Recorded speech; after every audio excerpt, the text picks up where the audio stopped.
Hey folks, this is Rebel Rousing Rich Bergeron. Ladies and gentlemen, the tornado himself, Tony Pacquiao. Thank you, Tom Padgett, with his crystal ball bursting at the seams. Ready to go. Well then, we had some fights last week. More so a lot of MMA fights than boxing last week. But we had some good fights. Actually, we had a big upset from Bellator in Paris, France. Old Czech Congo losing to Timothy Johnson, 15-6. Timothy Johnson. Czech Congo came in at 30-11 with 2 draws, and actually lost the fight there in this big Paris debut of Bellator. And this was their second fight. Who won the first one? Check it out here. Anyway, I've kind of knocked Czech on this show more than once for being the most unbelievable physical specimen with the least amount of striking and dynamic attack ability, I guess. He looks like he could rip you apart, but he just, like Tom would say, wrestle fucks you. So, it's like half the time it's a very boring fight, and he just looks like he's capable, especially with his reach. I mean, he's a very tall, lanky guy.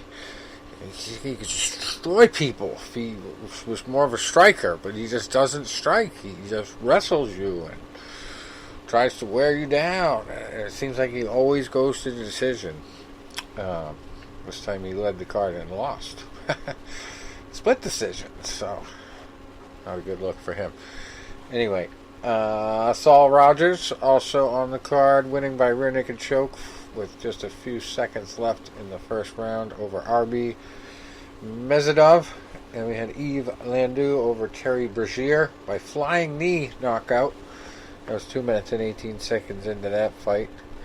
And our interview subject was on the unfortunate end of a unanimous decision loss to Fabakary Diatta, Dominic Wooding. Had a good interview anyway, but hey, next time, buddy, we'll get him. Anyway, also Lucy Berchaud over Magui Burchell, probably butchering that one. Ciaran Clark over John Ndoye by unanimous decision. Michael Page also on the card. Had a lackluster performance, but still managed to get the unanimous decision over Ross Houston. That was a 3-rounder. Oliver Enkamp on the card, looking good with a Japanese necktie win over Emmanuel Dawa. That was 4 minutes and 10 seconds into the first round. So, you gotta know what you're doing to pull off a Japanese necktie. You ever choked anybody out with one of those, Tom? No, that's I hadn't even heard of that when I was training. I'd heard of the Peruvian necktie. Yes, I had too. I had heard of that before too. Anyway, first 2 fights ended quickly. TKOs from punches, both in the first round. Alan Omer over Ryan Scope. That was just 1 minute and 46 seconds into that one. And then Mads Burnell. Great name for an MMA fighter. Fighter, period. Mads, you can't beat that. He beat Darko Banovic by TKO. That was 3 minutes and 13 seconds into that one. And let's see, when did Timothy Johnson also... Actually, this is going to have to be a third fight because Timothy Johnson actually lost the first one to Czech Congo. So, since it was a split decision. That was a knockout for Czech. Somehow he knocked him out in the first round. I must have missed that one. Fedor versus Sonnen. So what a turnaround there. Split decision loss for Czech. Anyway. UFC Fight Night 179 we also had over the weekend. That was Marlon Moraes and Corey Sandhagen in the main event. And I'll tell you how behind the times FanDuel is on the UFC. First of all, I'm gonna have to do a little ranting and scandal this week because they were out of commission on Sunday. Somehow their stats provider screwed up their entire operation, but I was able to track my UFC card on Saturday. That went fine. Unfortunately, it didn't track my way. But here's how behind the times they are. They had Marlon Moraes' name as Marlon Morales. Oh, ouch. They put an L in there accidentally. It's like, wow, these guys are very unprofessional. I thought Sherdog was bad not having certain people's pictures, but this was worse. They added a letter to his name. Anyway, Corey Sandhagen won the big fight. He improves to 14-2. Marlon Moraes takes his 8th loss, 23-8 with 1 draw, and it was quite the dynamic finish. Second round, Sandhagen landed a spinning wheel kick and punches to finish Moraes off, and he just seemed to be more off balance than stunned, but then the finishing touches put him out, and Mark Goddard had to stop the fight.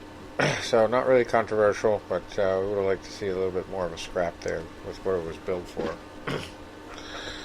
Everybody was pretty much thinking Edson Barboza was all done, but he changed people's minds in the co-main event and got a unanimous decision over Makwan Amirkhani. It was pretty decent. Looks like he's kind of being a little bit more well-rounded in his UFC seniority, changing up his game a little bit. And then the one that really killed me, I went for Ben Rothwell against Marcin Tybura. And Ben just got punch drunk going into the second and third and just couldn't really do much. You must have been happy in the first round, though. Looks like he was just going like a madman, but just couldn't sustain it. The cardio caught up to him. And Marcin obviously was in a little better shape.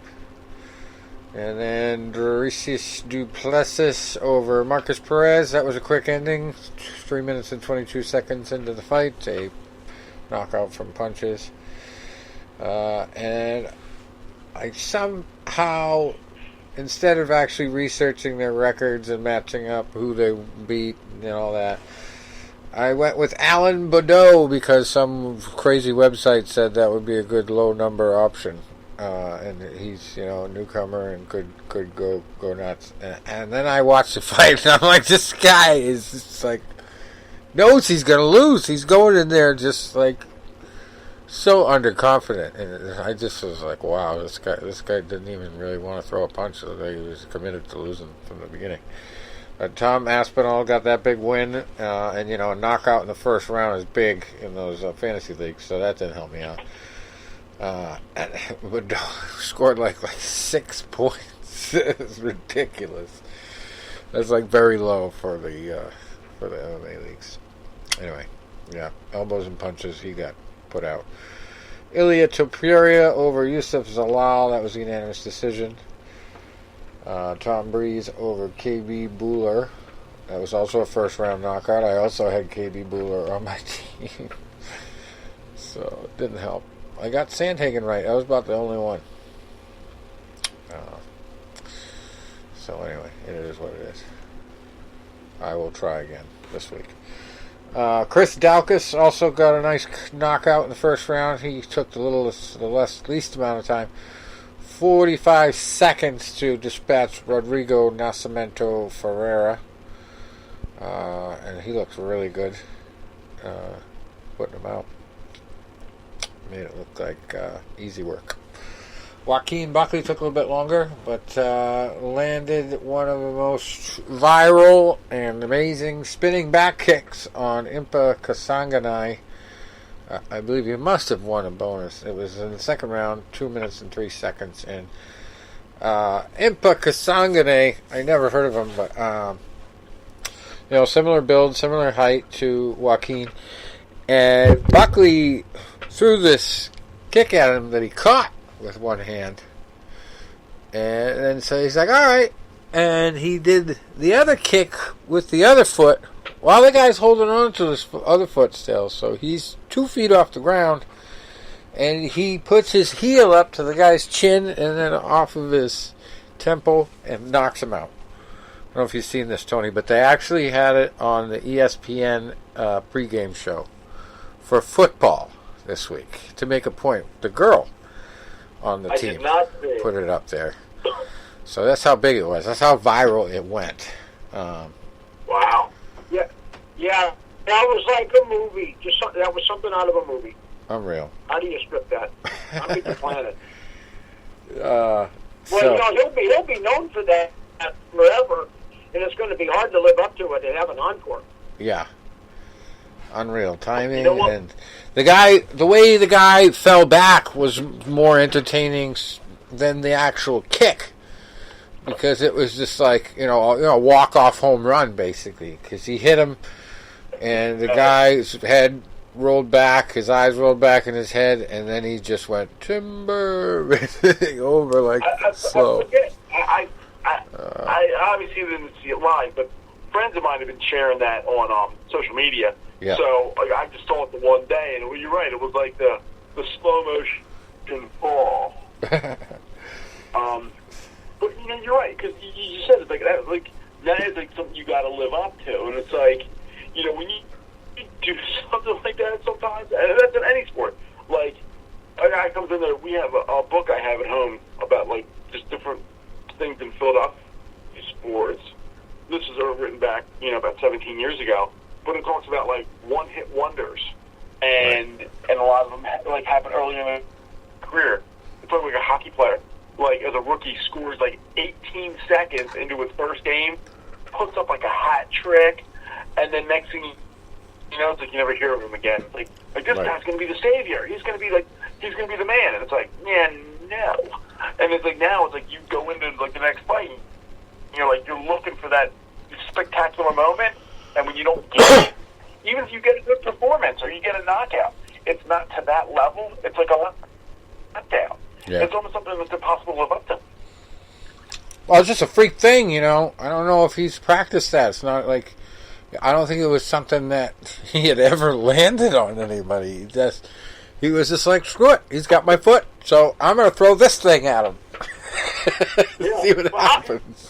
How could you practice that? That's impossible to practice. No, unless he's in the circus. Come on.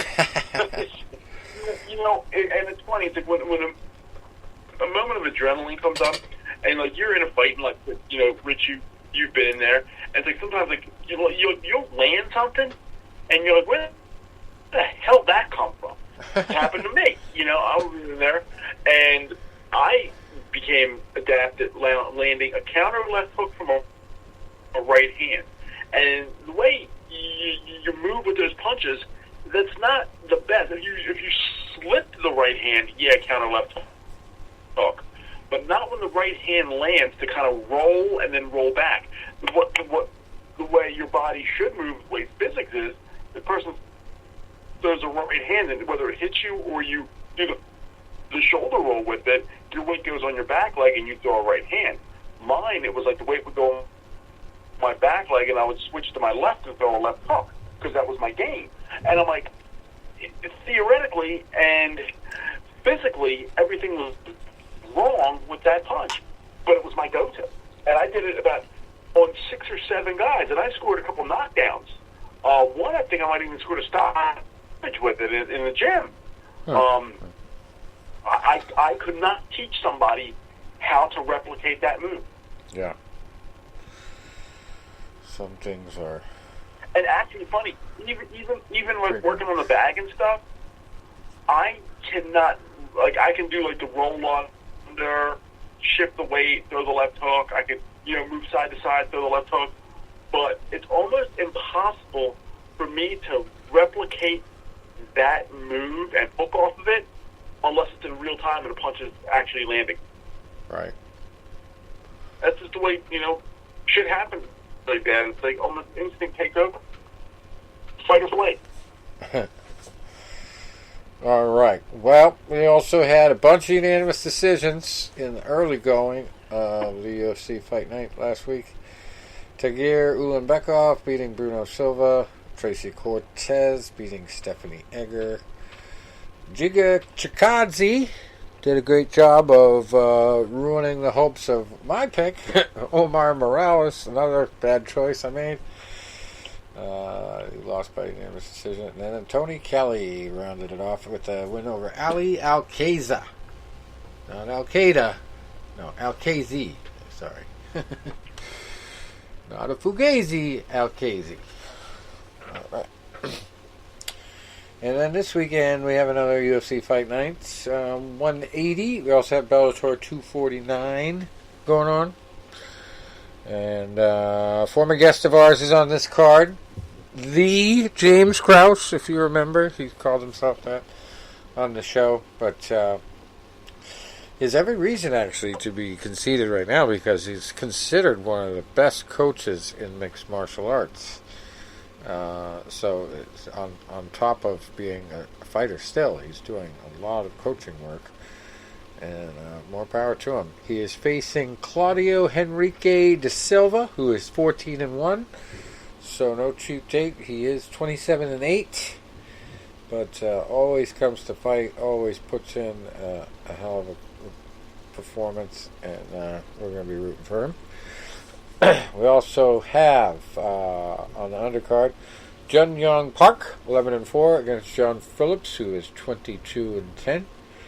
Jamie Malarkey, 12-3. It's a funny name for a fighter. Fighting Faris Zayam, who is 10-3. And we have Gadzimorad Antigulov, who is 20-7, fighting Maxime Grishin, who is 38-2. That's 30 wins, 8 losses, 2 draws. And Mark Striegel in the first fight, 18-2, fighting Saeed Nurmagomedov, who is 13-2. Then we go up the ladder from the Krause fight. Jillian Robertson, 8-4, fighting Pollyanna Botello, who is 8-2. Mateusz Gamrot comes in undefeated in the 7th fight of the night. He's 17-0, fighting Garam Kutataladze, who is 11-2. Then we got Thomas Almeida. He's 21-3, fighting Jonathan Martinez, who's 12-3. And I read something about this guy, Jonathan, today, that he might have more street fights than Kimbo. And at one point, he used to just call people out to fight, just because he knew he could beat them. You know, so interesting stuff. But I don't know. Almeida has a lot of experience, so we're going to see if in-the-ring experience beats outside the ring experience, the cage. Then we got Modestus Bukauskas, who is 11-2, fighting Jimmy Crute, who is 11-1. And co-main event is a female fight. Jessica Andrade, who is 20-8, fighting Caitlin Chukagian, who is 14-3.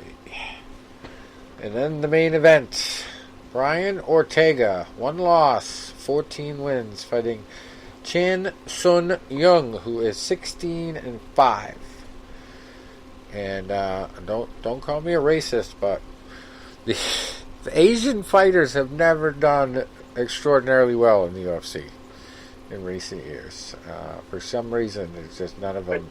But this is the Korean zombie. Locked on. This is the Korean zombie. Yeah.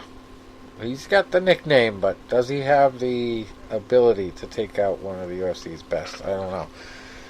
He's capable of, a good fight here and there, but this is kind of a world beater he's facing. I think, Rich, this is more about Ortega. Where's he at after what he's been through? Yeah. The awful beat down and then the injuries. So we'll see where he's at, because he was on a roll until he wasn't. So and he only lost that fight, to Tony. But we'll see how it goes. Not Tony. I'm sorry. Why am I going blank tonight? Jose Aldo and Yair Rodriguez were the last 2 people to beat the stun gun. Brian Ortega, the 1 loss. Let me go to his record here. One loss was in his last fight to Max Holloway, which was 2 years ago. Tony, Max, that's right. 2 years ago. It's been a long time. Yeah. But it's also been a full year almost for Chan Sung Young. So it's not too much of a difference, a little bit. But, yeah, that was a TKO doctor stoppage after the 4th round. Before that, he beat Frankie Edgar in the 1st round, the same as Chan Sung Young. And he had quite the win streak through the UFC. His first one was actually a no contest. Mike De La Torre, overturned by the CSAC. That was back in 2014. Then he had a fight with Thiago Tavares in 2015. Beat him by TKO. Submitted Diego Brandao. KO'd Clay Guida. Submitted Renato Carnero. He had a tough fight with Cub Swanson. Submitted him by guillotine choke. And then knocked out Frankie Edgar. 4:44 into the 1st round. And then the Max Holloway fight stopped him in his tracks. But obviously he's put in some work. I mean, it's been 2 years off, so we'll have to see how it goes. We'll have to see if it's like the Titans, taking some extra time off and then coming in and destroying the Bills Tuesday night. Yeah, I lost that game. I was not happy about it. I actually did have the right quarterback in that one. And I had Jonnu Smith, too. So, because the Bills sucked so bad in that game, one of the last plays after they fumbled it, they threw the touchdown to Jonnu Smith. So I ended up getting into the winnings, and I paid for both of my tickets on this fantasy sport thing. But I was just like, oh, man. Well, I usually, for me, I ain't winning shit this year. No fantasy, no nothing. Yeah. That's tough. Team sucks. My weekly pool stocks. I'm still alive, knock on wood, on my last man standing, but with 60 other people. Yeah. Yeah, I'm thinking I got to start looking at the sportsbook side. I'm just doing individual stuff. This fantasy shit where you have to get the perfect lineup is just almost impossible. And a FanDuel had a complete shutdown this week. I just could not believe it. Just completely shut down. Like, they could not do any scoring for the entire Sunday slate. And then at that night, they had sort of updates, a little bit of updates for the primetime game, but it was just like, oh my god, it was so slow. I mean, I was thinking after the games were over, they would have had somebody go in there and enter these things by hand from whatever stats provider they could get it from, but nope. Even Monday morning, none of the stuff was updated. And it was just like, wow, this is bad. And even into the last 2 nights, they've still had issues with it. Like, you won't even be able to see the update of the score of the game, but it'll show you the score that your particular player has gotten. So, I can't believe that stuff. They need some help over there. They need some help. They don't have a fail-safe with that kind of money going out, like millions of dollars cycling through that company every week. It just blows my mind they don't have a fail-safe or something like that. They're going to have to lose a lot of money over that. Give some refunds. Because that's half the fun of it. It's like, avoiding your daily responsibilities on Sunday to go check your scores. Of course. Every time I check my scores, no fun. I get no scores. I don't know where I am. I'm not going to go and track it myself like the old days where you had to do a printout on the computer to find out where your damn fantasy team was. Oh my god, remember that? I wasn't doing it then, but I remember the kids that used to do it. And I was like, wow, that's a lot of work. That was the first year I did it. I was my senior year in college. And, we didn't have a computer in our house, but we didn't have a printer, so someone would have to go to the computer lab, like down the street, and print out all the box scores. Wow. Wild stuff. Anyway, we've got fights going on right now in Bellator.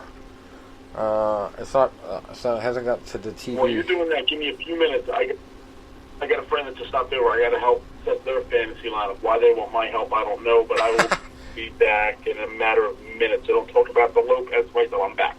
Okay. All right. Yeah, we're going to go into boxing in a few minutes. But we'll think of something if you don't get back in time. We've got a couple fights to talk about. Albert Gonzalez in the main event. I mean, not the main event. The first fight of the night. Won a TKO by retirement after the second round over Castria Zima. Aviv Ghazali beat Logan Neal by a Kimura submission in the first round, 3 minutes and 22 seconds in. Damon Blackshear beat Mike Kimball by rear naked choke submission in the second round, 4 minutes and 14 seconds in. Christian Edwards over Hamza Salim by rear naked choke. That was 1 minute and 28 seconds into the second round. We had a unanimous decision win in the fifth fight of the night for Kemran Lashanov over Kyle Crutchmer by unanimous decision. And Andrew Capel just won over Joseph Creer, Creer, by Dr. Stoppage. Again, after the second round. Next fight is big-time Bellator fighter Saeed Awad fighting Mandel Nallo. So I don't know anything about Mandel. Anyway, Steve Mowry in the next fight, fighting Sean Teed. And in the co-main event, Ricky Bandejas fighting Leandro Higo. And then the main event is a female fight between Chris Cyborg Justino and Arlene Blencow. Justino is 22-2. Blencow 13-7. And that's a lot of losses. And I think Cyborg's going to be able to handle it. What about you, Tom? Think so? Yeah, I don't know much about the opponent, but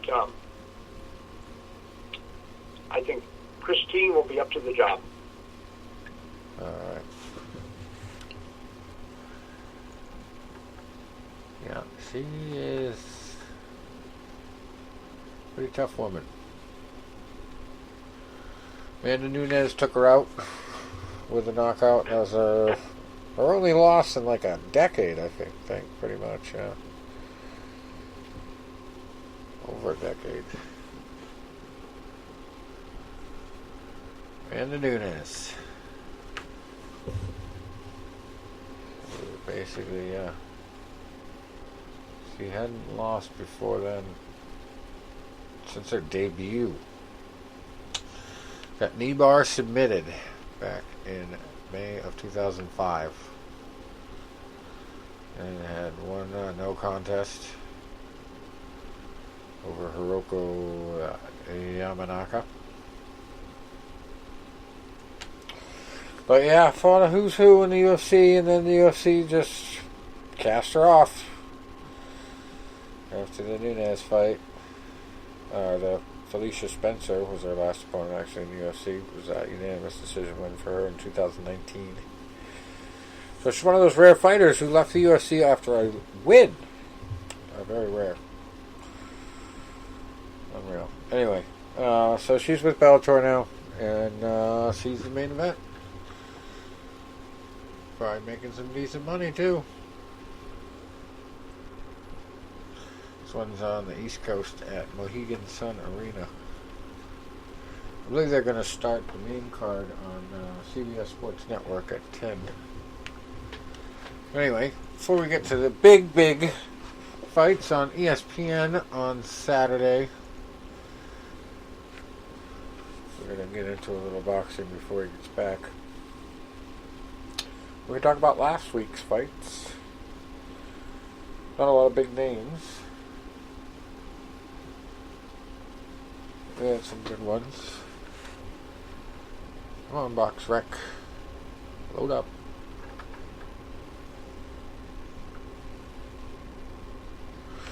Well, we're waiting for that. Finishing off the MMA part of our discussion, we can talk about the Conor McGregor negotiations. It appears that he's got to have a January fight with Dustin Poirier, and then it's still kind of up in the air if he's going to go with Pacquiao after that, or the UFC's going to let him, but I think pretty much sounds like that's what he thinks is going to happen. So that's been making the news. I think it's January 27th or something like that, and both of them have pretty much agreed in principle. I don't think they've got signatures on the dotted line yet, but it's getting close. Because you remember, it was supposed to be like an exhibition, and I guess that's it. Yeah, well, like I said last week, it was quashed real quick by Dana White. He was not going to let that happen. And he's still... exhibition, you mean? Yeah, they'll still donate portions of their purse to the charity. But, it's not going to happen as an exhibition. It's going to be a real fight. Because basically that was a shot over the bow at Dana White and his promotional skills. Like, you can't even talk to us and get us to come to terms. We're going to have to do it ourselves, kind of deal. And I don't know if they were ever really that serious enough about doing it that they would have done it.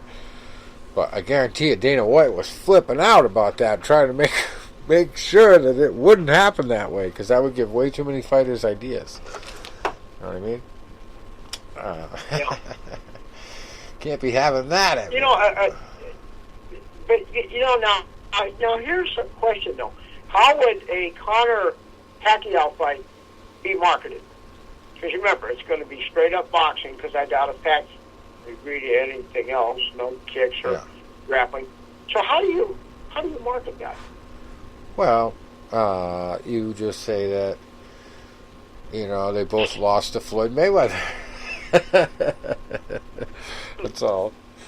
That's all you can do. I don't know.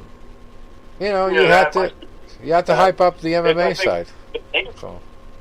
I think the names would be all you need to market that. McGregor, Pacquiao. Yeah. You're going to get your ardent fight fans, and you're going to get your ardent MMA UFC fans, and just like the Mayweather McGregor fight 3 years ago. I mean, that really needed no hype. And, granted, they hyped it anyway. I don't think it needed any. It's like Mike Tyson, Roy Jones. It's like, you don't need to market that. All you got to say is Mike Tyson, Roy Jones. Well, yeah, that's true. And the fact that I think we can all agree that Floyd gave away those first couple rounds. He just let McGregor keep working inefficiently and just biding his time. And so you could say McGregor did, give it a halfway decent shot, better than some people thought. But maybe the hook this time, Pacquiao's not going to screw around with him like that. We're going to have a war from the first minute it is on, because Conor doesn't know how to back up, and Manny's just not going to. See what I mean? Basically, if I was trying to sell this fight, and I was writing one of my articles, and they put me in charge and say, Tony, get people to buy this fight. We don't think we're getting enough sales. We don't think we're getting enough, publicity. We don't think we're getting, enough interest. Sell this fight. I said, okay, I can do that. And I look at it. I said, okay, first of all, you have Manny is, where Floyd loves to play the villain, Manny's not going to play the villain. Manny's going to be very nice, very humble, very friendly, very respectful. So you're not going to get the war of words like you did with Mayweather and McGregor. And people are like, oh my God, we're not getting this war of words. It's not going to sell as much. Yeah, it will. And I think what's going to sell it is, and here's what I would come out there and sell it off of.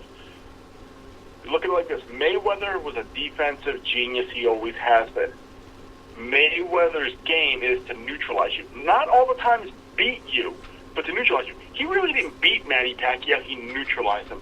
A lot of fighters that he defeated in his career. Robert Garcia. There was another one I'm thinking of. Maidana in the second fight. He didn't really beat those guys. He neutralized them, and then he outpointed them. So, even going into the McGregor fight, for the first few rounds, even the ones he gave away, he really neutralized them. I mean, McGregor landed a few good shots here, landed, I know, a good left hand, and I know in the third or fourth, he landed a pretty good uppercut. But he neutralized them, where Pacquiao's more of a search and destroy guy. So it's like, instead of getting, the polar opposite, the aggressive free swinger versus the defensive genius counterpuncher, you are getting two head-on missiles coming right at each other. And then you can also sell it on Pacquiao's vulnerability. Pacquiao has been knocked out. He was knocked out cold by Juan Manuel Marquez in their fourth fight. So you could sell it on his vulnerability, but also his. You look at a lot of Mayweather's greatest victories. Yeah, you got the Corrales victory and the Gotti victory, where he really wore those guys down and really punished them.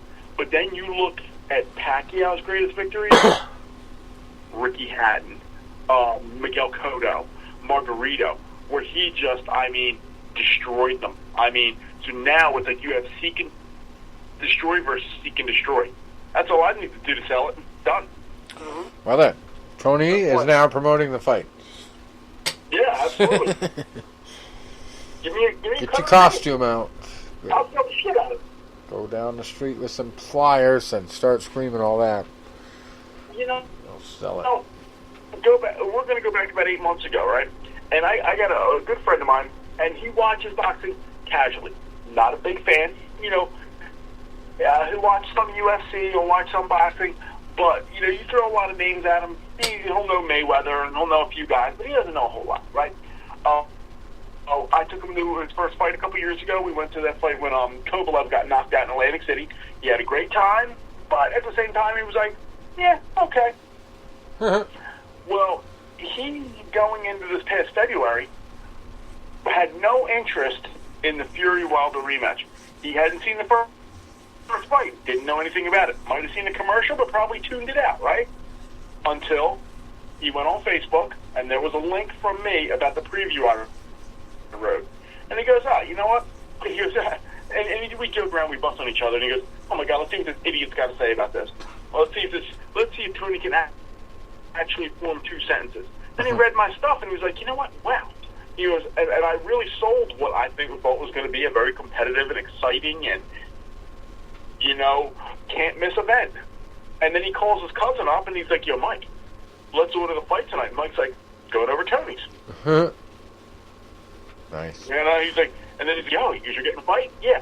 He goes, I had no interest in that fight until I saw your link. All right. Well, we got a big one this weekend.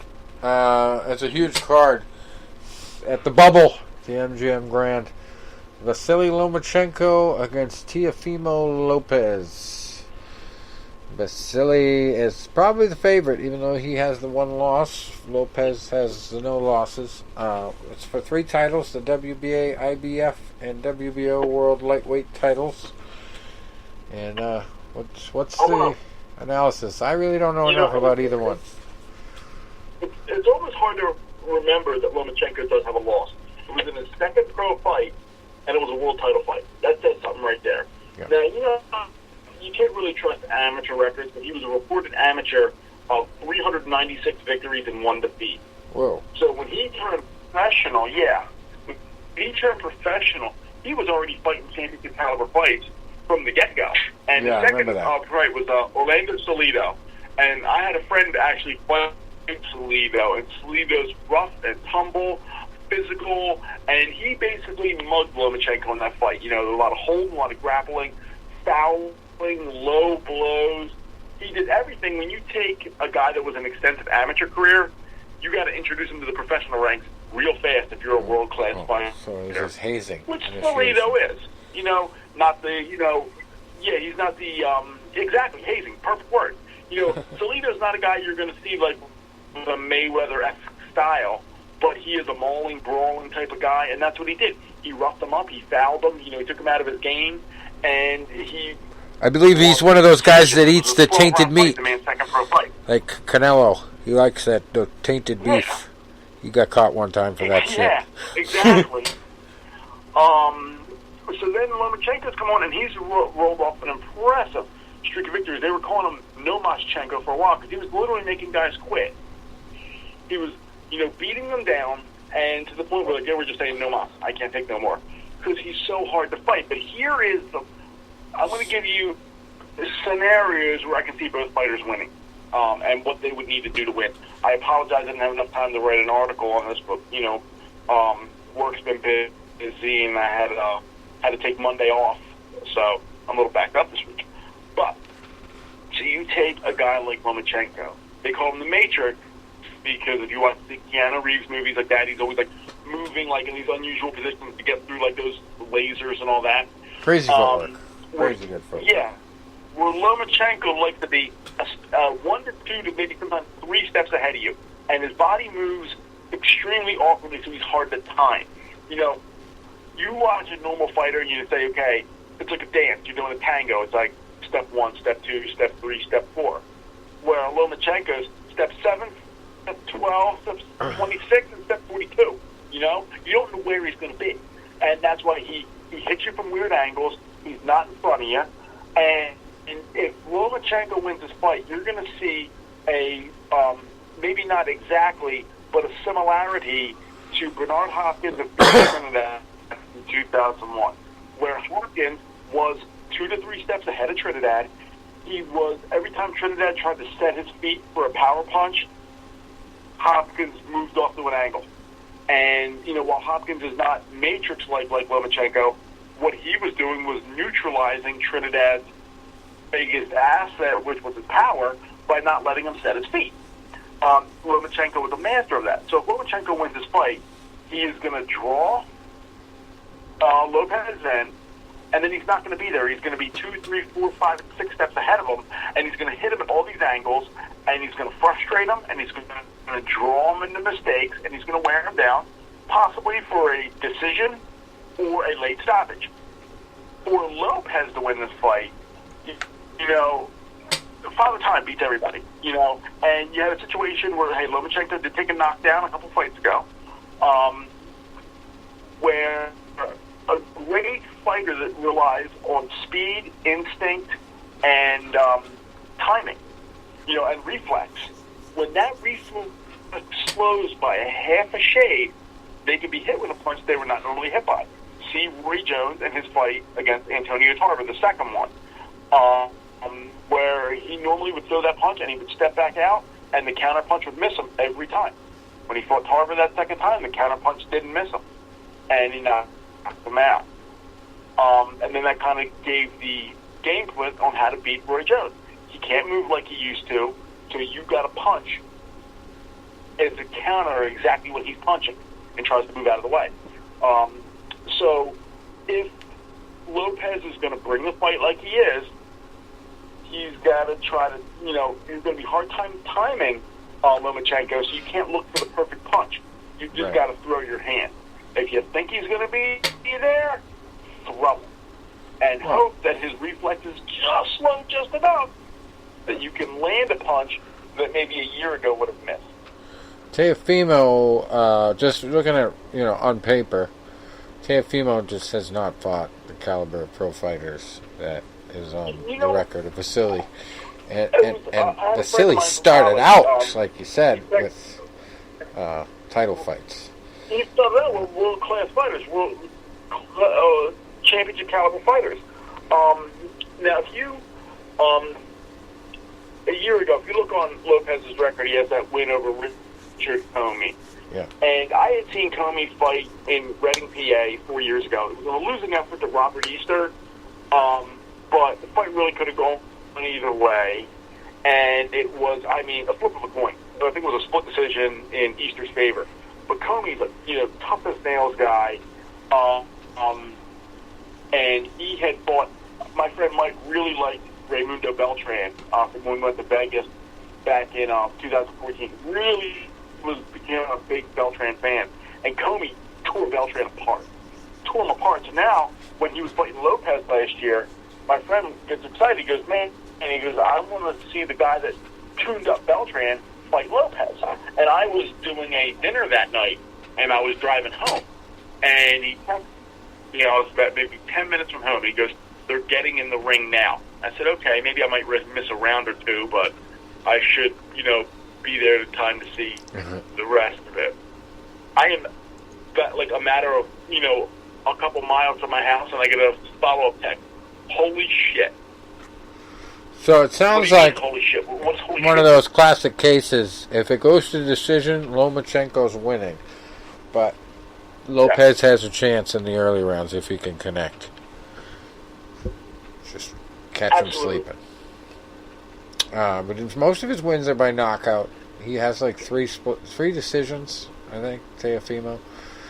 And all against pretty experienced guys. One in the early going and then two in the later going. But, I think Vasili's going to handle this pretty well. I think he's got it under control. But, any given Sunday, even though it's Saturday. It's going to be easy, though. Yeah. We also have a stellar support card for this. There's not a single mismatch of the week on this card. Not even the first fight. We have two 1-0 fighters against each other.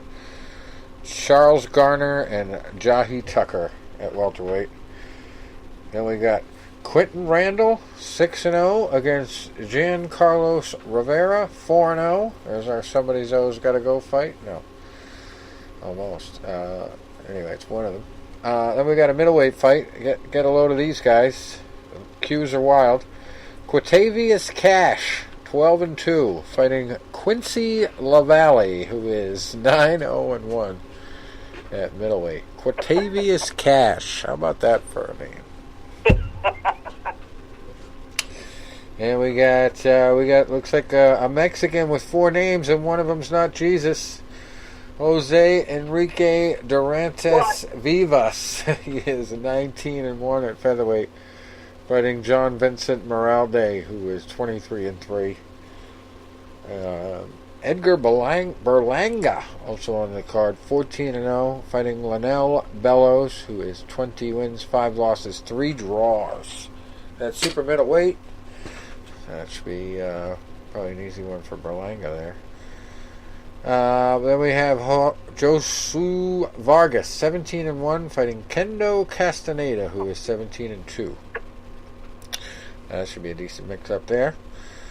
Arnold Barboza Jr. coming in at super lightweight, undefeated at 24-0, fighting Alex Saucedo, who is 30-1. And in the main event, Lomachenko and Lopez. Lopez. Alright, and then we have, interestingly enough, our first Jesus fight of the week. We also have a day Jesus fight later on. But our first Jesus fight of the week comes to us from Windham, New Hampshire. I don't exactly know how far that is. I'll have to look at it on the map. But nothing spectacular on this card that I wouldn't want to miss. But we got Jesus Javier Cintron fighting 3-0 Matthew Tinker at light heavyweight. Matthew, 3-0. Jesus is not so 3-0. He is 1-14-2. And I don't know when that one win was. It's not in the last 6, so it's going to need a little miracle to win that one. The main event there in Windham, New Hampshire is Rudy Ochoa at lightweight. He's 9-0, fighting Matt Doherty, who's 8-7-1. Not so much else going on there. And then, as I said, the De Jesus fight, that's in Miami, Florida. Quite the distance from Windham, New Hampshire. Mark Bernaldez and Julian Evaristo Aristotle is the main event on that one. I never heard of either guy. Bernaldez is 20-4. Aristotle is 34-13. But we have a Jesus fight, and it's J Jesus, super bantamweight, Jorge De Jesus Romero, 17-0-1. So you got the pathetic Jesus record and the undefeated Jesus record. But Romero is facing Luis Javier Valdez, who's 7-3-1. So you have a pretty good chance of winning without a miracle there. Not so much big action going on there. In the United Kingdom, we got a decent fight for a title, the vacant WBA Intercontinental Super Lightweight title. Lewis Ritson, 20-1, fighting Miguel Vasquez, who's 42-9. That's a record. Super bantamweights in the co-main event. Thomas Patrick Ward looking for number 30 in the win column. No losses, no draws. Fighting Thomas Isamba, who's 10-6. And very well may be our mismatch of the week. Might not run into anything worse than that. Even though the guy's got a winning record. Well, here it is. In South Africa, Zolasani Ndongeni. He comes in at 26-1, fighting the Prince Delomo, who is 11-10-1. So yeah, I guess that's our mismatch of the week. Wouldn't surprise me. South Africa. Alright. Then we have an interesting one in Germany. Overseas in some of the European countries, they do a lot of female fights in the main events. And this one is pretty much almost all female here. We've got Emma Kozin, the main event in middleweight, fighting Chris Namus. Kozin is 19-0-1. Chris Namus is 25-5. This one's for 3 titles. Interim WBC World Female Middleweight title, WBF World Female Middleweight title, and WIBA World Middleweight title. On the line there. And then we got welterweights. Jessica Shadko, 8-0, fighting Caitlin Phelan, who is 3-0. That's for the vacant WBC Youth Female Welterweight title, and the vacant WBF World Female Welterweight title, as well as the vacant WIBA World Welterweight title. And then a super lightweight fight. Faith Dubouze, who is 4-0, fighting Jan Marsalek, who is 7-2, for the WF International Super Lightweight title. And we got nothing really too crazy on the undercard. That's about it. Another one in Germany. Kind of an opponent style fight here. Mike Jade, 14-0, fighting Oscar Fico, who's 33-28 with 1 draw. Co-main event, Danny Lehman, 17-6-2 against Istvan Zeller, who's 38-30 with no draws, and all 6 of his last fights are losses. And then you got a heavyweight fight, Joar El Sheikh, who's 11-0, fighting Hassan Karnaz, who's 8-6. This one might be the mismatch. Middleweight, Ronnie Matag, who is 30 wins, 4 losses, 4 draws, facing Taras Golovchenko, who's only 3-3. Be a rough one for him. Oh, here's one even worse. I don't know who he's fought. Zapir Rasulov, 34-1, fighting Jiri Jaros, who's 5-21. Ouch. Ooh, this is full of them. Brandenburg, Germany is the mismatch capital of the world now. We have a 21-0 fighter, Nico Vanitas, 21-0, fighting Patrick Renato Horvath, 1-2. 1-2. That matchmaker needs to be fired. That is horrendous. Alright, that's about it. Next Friday, we have an interesting matchup. I'm going to bet on Gonzalez, because it's Roman Gonzalez versus Israel Gonzalez. Next Friday night. Roman is 49-2.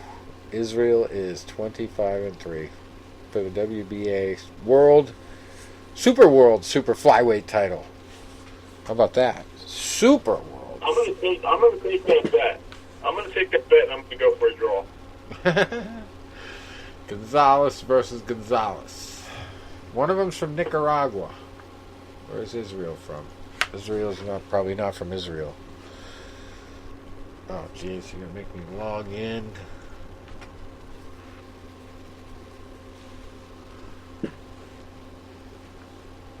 Israel. Come on. Take me to Israel. Alright, here he is. He's from Mexico. Mexico versus Nicaragua. So he's fighting at home in Mexico City. Fighting the Roman Gonzalez. Pretty crazy. We'll see how that goes. Anyway, we'll talk about that one next week. You guys got any other crucial information to pass on to our vast amount of listeners? Or do we cover everything? Yeah, I do actually. And it's good news. Who wants good news? Oh, we all do. Yes, sir. We need it. South Philadelphia,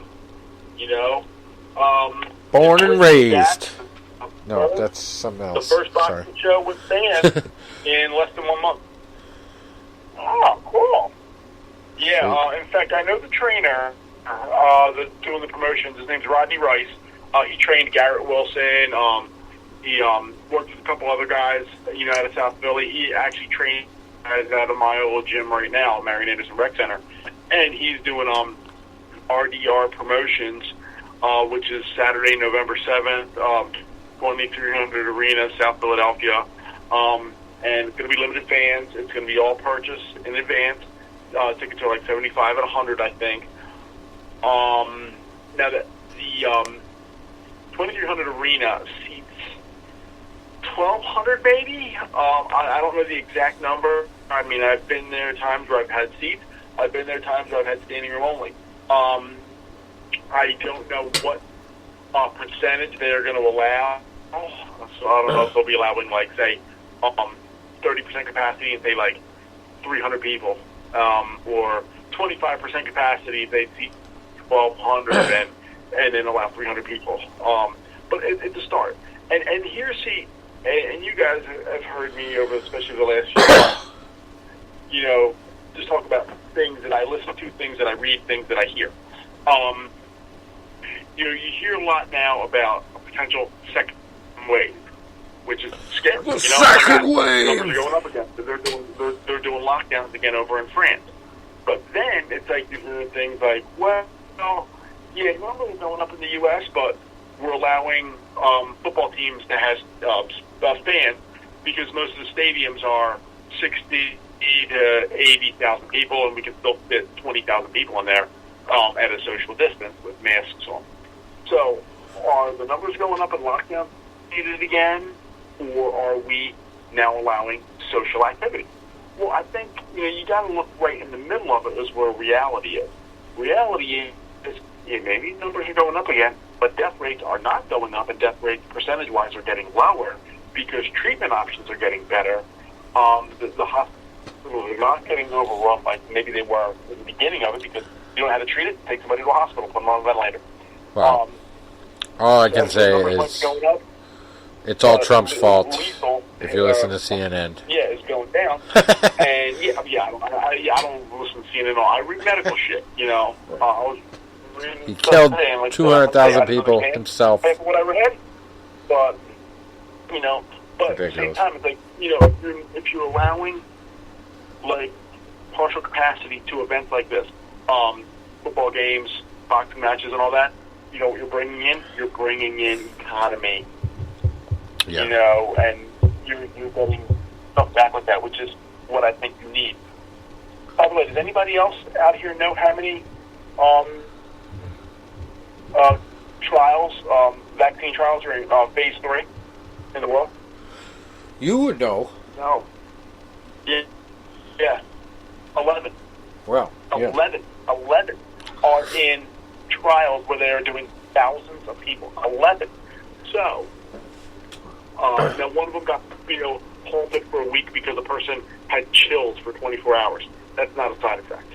I'm sorry, chills. Get the fuck out of here. So, if you look at it like this, 11 are in phase 3. That means you can have clinical data. I love it how they came out with whatever they gave Trump, that Regeneron or whatever the hell it was called. I think it was called that. So they give him that, and then he says, everybody should be able to get this. He never says the word free. And so all the liberal media jumps on him saying that everybody should be able to get this, and they say, yeah, he's going to get it for us for free. It's like they made him a liberal overnight. But supposedly that shit cost $100,000 for the amount they needed to make him feel like he was 20 years younger. Yeah. 100,000. Okay, a lot of the stuff, yeah, it's going to be expensive until they're making shit like mass produced. So they're saying they got 11 in phase 3 right now. So just say one of them gets the approval by election day, November 3rd, right? Just for argument's sake, say that approval comes out in 2 weeks. They're already going to have, even though it's in phase 3 right now, they're already mass producing it.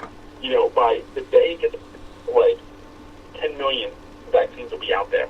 Yeah. They said in an article I read Bill Gates' on plan. You know, so the medical article that if things keep progressing as they are, now Russia's like, fuck it, we just proved the second one. Without the clinical trials, we got 2 of them out there. We don't give a shit. These people might be turning into lizards and shit by tomorrow, but who knows? Or they're going to have more cases. It was just a Russian tennis player that escaped from Russia before they could quarantine him. He tested positive and he fucking booted. He's I'm out of here. He's off. Those things, I'll tell you, and this is, I think, good. They said if things keep progressing on pace, everybody in the United States that wants the vaccine might be able to have it by March. Awesome. And I'm talking about 5 months from now. You know,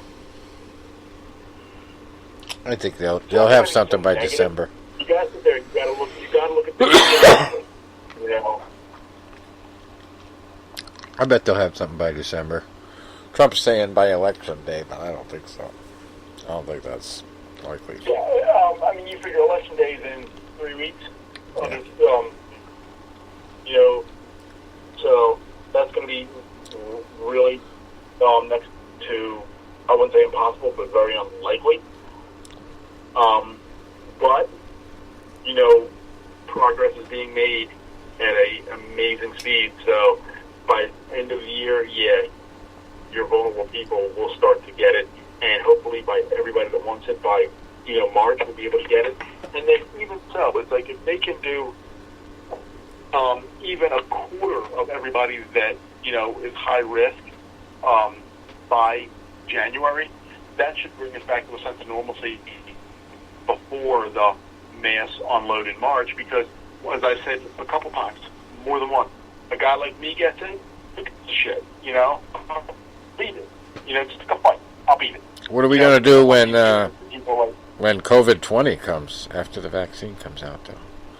Yeah. That's the truth. It's COVID-19, man. Rich, you know, who knows? Who knows? You know? Fucking China virus. Let's hope not, right? By the way, I sent you guys a picture of some pictures from last night, including the main piece for my 2020 Halloween costume. Awesome. Cool. Yeah. Hey, by the way, you know, I saw your other postings there. I forgot what I was going to talk about, but the cutout there. You actually had somebody move a friend of yours next to you at the stadium. You were able to do this, or you did it in advance? Here's the thing: it's like since the Philly season is over, they were allowing people that wanted to buy your cutout. Or you already bought the cutout, but if you wanted your cutout, I really don't have the time, the effort, the patience to go to South Philly, to go to the stadium to get mine. I'd have to take a day off of work. I really don't feel like going down through that area right now. I'm definitely not taking public transportation. I really don't want to drive. But for anybody that wants to go, like now this girl, she doesn't live that far from the stadium. She's maybe 15 minutes away. She can scoot down there and get to it. So they said, you know, got one, you can go down and pick it up. Well, the funny thing was her picture was because they would tell you where you were in the stands. And we always joked, I'm like, maybe our cutouts close, we could have a cardboard beer together. We'd laugh about it. Well, hers was actually one section over from mine. She's like, oh, I'm in section 114. I'm like, I'm in section 115. So she went there yesterday to get hers, and they have restrictions when you go in. You know, you have to wear a mask, obviously. You can, like, so say the three of us all had cutouts, and we all went together.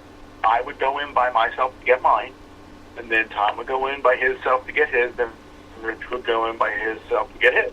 So this girl, Jackie, goes in, gets hers, takes it over to section 115, and puts it next to mine, and that's the photo. That's awesome. So, no And then my old boss comment, he goes, because a lot of people just did, like, you got these torsos that were like 3 feet tall, and most people just did headshots, and like in a Phillies jersey or whatever. Some people did pictures of their dogs. My friend Kevin, his dad passed away last December. He did one for his dad. He goes, I'm sending my dad to one more game. You know, stuff like that. You know, it was pretty cool. So this girl Jackie, she did like her torso, so it's like an up close, you know, view of her face. I, of course, being over the top, had to include my hat, which obviously, you know, took up some room. And I wanted to get my whole cape in there. So mine is like a full body. So mine is not zoomed in like other people. Yeah, you need to get yours, Tony. You need to get it, and then when you go to games in the future, you can just leave it at your seat when you go to the bathroom. That's what you need to do. Well, here's the problem. I don't get a seat when I go to the game. That's right. I have not sat in a seat in 8 years now. Since I started doing the whole thing. So I would get my seat, you'd go up there, and I'd be always up in the cheap seats anyway, because, you know, I don't give a shit about getting good seats. And I'd be up there, and then it's like my whole cape would get all bunched up in the seat. If you're like, hey, I can't see over your head, you mind taking your hat off? Yeah, I mind taking my hat off. This is part of the gimmick. It's tornado. Yeah. So I then can what imagine. I started doing was I would start, because people didn't know about this deal, they used to have a bar nightclub attached to the stadium where you didn't need a ticket to get in, but then you would need it to get into the club part, but then you would need a ticket to get into the stadium part. So I would go in there, and I got to know them all real well. My friend's wife's friend worked there, and she goes, you know, Tone, do you know about the ticket deal they got here? I said, no. She's like, if you ever want to go to a game, you don't have a ticket, go on the McFadden's website, get the VIP package. You'll get a cheap game seat way up in the nosebleeds in like right field where you can touch the airplanes flying overhead. And you'll get a 2-hour pregame open bar and food off the menu. So you would say, okay, I'm going to go there. I'm going to get a $12 hamburger.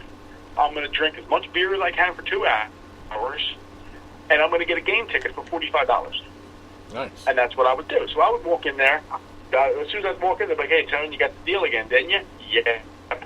I'd go right in, boom, drink my beers, eat my burger or my cheesesteak or my wrap, and then I'd go into the game, and I would never go to my seat. I would just go to an open area by the left field foul pole, and that it got to be so well known there that the beer vendor knew me by name, the security guards knew me, and it was a great spot for people to come get photos with me. Sweet. The Phillies mascot So it all worked out. used to come up there to get photos with me. Yeah, it's funny. I saw something on ESPN about that the other day. Him and Tommy Lasorda, the Philly mascot, and Tommy Lasorda, God. hated each other at one point. Like, actually hated each other. Yeah. Well, now, the guy that was the Fanatic back then was a guy named Dave Raymond, and he gave that up probably a good 20-some years ago. Right. And the guy that plays the Fanatic now is Tom Burgoyne, who I actually communicated with a few times. But Dave Raymond used to fuck with Tommy Lasorda, and especially because Tommy Lasorda at the time was really heavy. Yeah. And he would always come and he'd bring like an extra sized dummy out there, and he'd like do whatever, and Lasorda would get there. The funny thing is, Tommy Lasorda actually grew up and lived only 15 minutes from where I live now.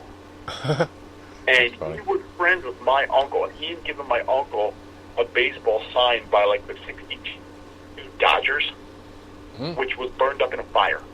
Wow. But yeah, Tommy Lasorda is going to my friend's bakery.